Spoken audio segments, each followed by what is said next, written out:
Assalamualaikum warahmatullahi wabarakatuh. Kami dari kelompok 6 ingin mempresentasikan hasil diskusi dari kelompok kami, yaitu yang berjudul penggunaan informasi akuntansi diferensial dalam keputusan investasi.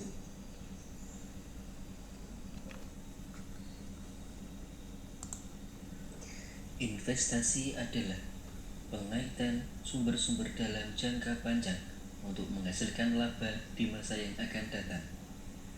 Jenis investasi. Investasi dapat dibagi menjadi 4 golongan, yaitu 1. Investasi yang tidak menghasilkan laba, non-profit investment, INV, pembuangan limbah. 2. Investasi yang tidak dapat diukur labanya, non-measurable profit investment, biaya iklan, R&D. 3. Investasi dalam penggantian equipment, replacement investment. 4. Investasi dalam perluasan usaha, expansion investment.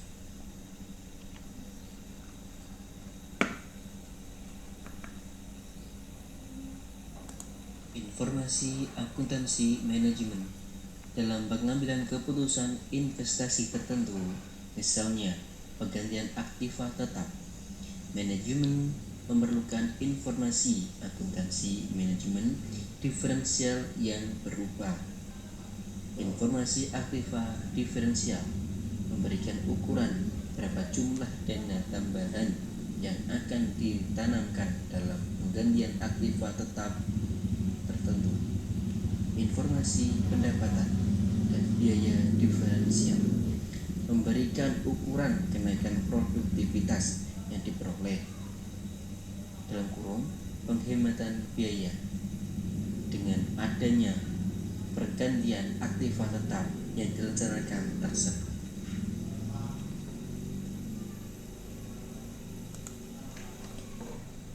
Titik impas dapat dihitung dengan menggunakan metode 1. Persamaan matematika, 2. Contribution margin per unit, 3.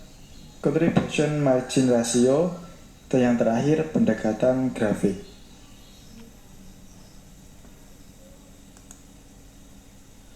Analisis biaya volume laba atau cost profit volume analysis. Yang pertama, analisis yang mempelajari hubungan antara biaya tetap, biaya variabel, keuntungan, harga jual per saham, volume penjualan, komposisi produk yang dijual. Yang kedua, efek perubahan harga jual per unit terhadap BEP. Apabila P naik, maka akan memberikan efek menguntungkan karena BEP-nya akan turun.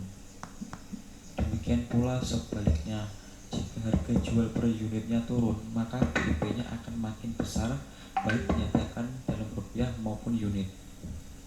Yang ketiga, efek perubahan total biaya tetap terhadap BEP. Bertambahnya jumlah biaya tetap akan menaikkan BEP. Demikian sebaliknya.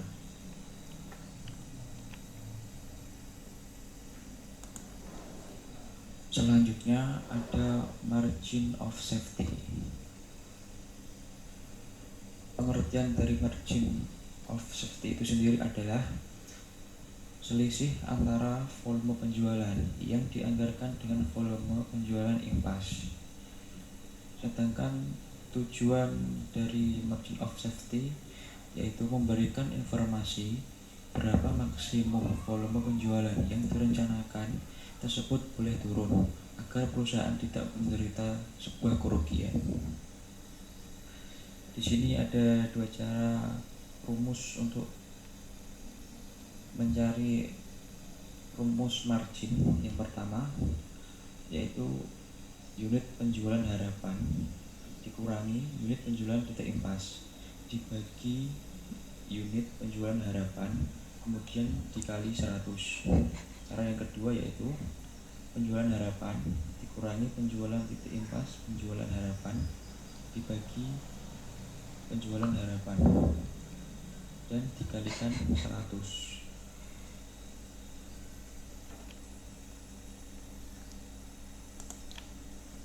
Selanjutnya, titik penutupan usaha atau yang disebut shutdown point.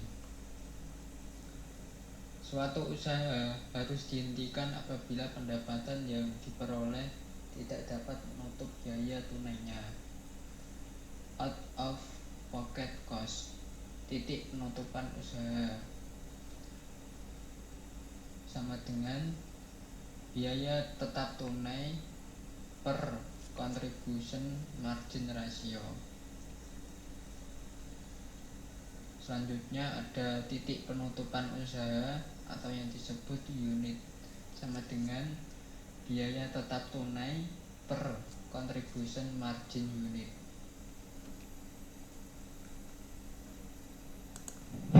Terus ada degree of operating leverage. Degree of operating leverage mengukur sejauh mana perubahan pendapatan berpengaruh terhadap keuntungan operasi.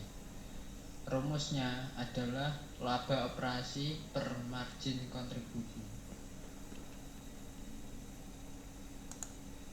Sekian presentasi dari kelompok 6 mengenai materi penggunaan informasi akuntansi diferensial dalam keputusan investasi. Apabila ada kesalahan pengucapan kata, mohon dimaafkan. Terima kasih. Wassalamualaikum warahmatullahi wabarakatuh.